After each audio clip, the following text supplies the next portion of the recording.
you were going to disrupt immediately. In the title that you have come under the banner, which is First World Solution for Developing Countries. As African people, we have gone through difficult times, like slavery, for example. And I believe we have to question the relationship between the first world and the developing world in the context of STIMIT, because this seems to be erasing that supremacist and colonizing type of aspect of us and them. And biomimicry will tell you that slavery is not existing in nature, except for parasites, which we know banking probably is. So I would like, the question is very simple. Is that Scott your name, eh? Ned, so.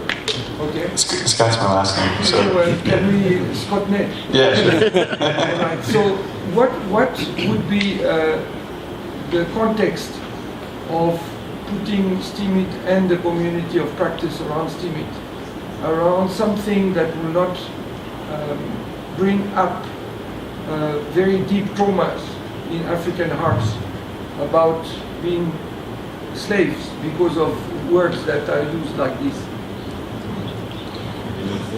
So the question is how can we bring the technology to people without offending them? My friends are speaking better English. He was basically trying to figure out what you were speaking about earlier in terms of the context of applying your model into a South African government, African whatever context, and trying to basically replicate that to the same. He is French, so he has. Okay, so how can we take a model like STIMIT, which is this portal into public utility, and how can we apply it here in Africa, where there are certainly challenges here in South Africa? No, in Africa. In Africa generally, and how can we apply it in a way that onboards people and in a way where everyone has access to it? There are certainly some challenges, and I was hearing a lot last night actually about these challenges. In that there's not always internet access. Sometimes people don't have access to the devices they need to access these sort of interfaces like STIMIT. But by the same token, I'm also hearing that the growth for the number of people who own cell phones is supposedly taking off. And to me, that's one of the first steps. To access cryptocurrency, to access social networks, you need to have the electronics, you need to have the internet access. It's absolutely a must.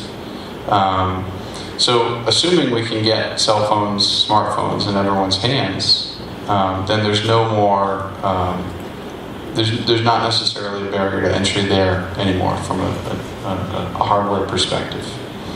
And then we have to ask, what can STIMIT do for the people down here?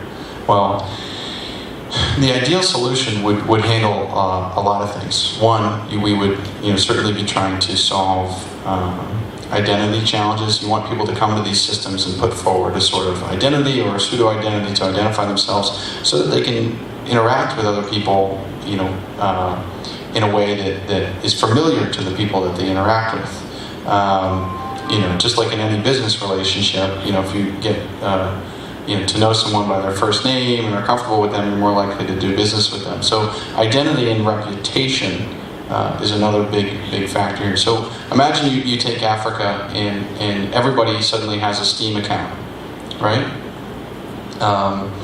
That's sort of the first step. Now those people need to sort of build reputations and become known to the other groups of people who they want to do business with or interact with or have relationships with.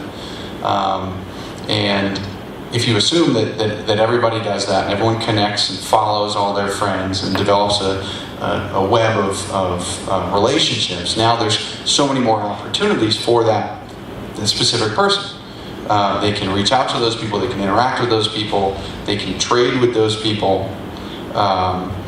And that's what we ultimately want. We want an interconnected Africa, where every time you go to meet somebody, whether it's at the store or online, you can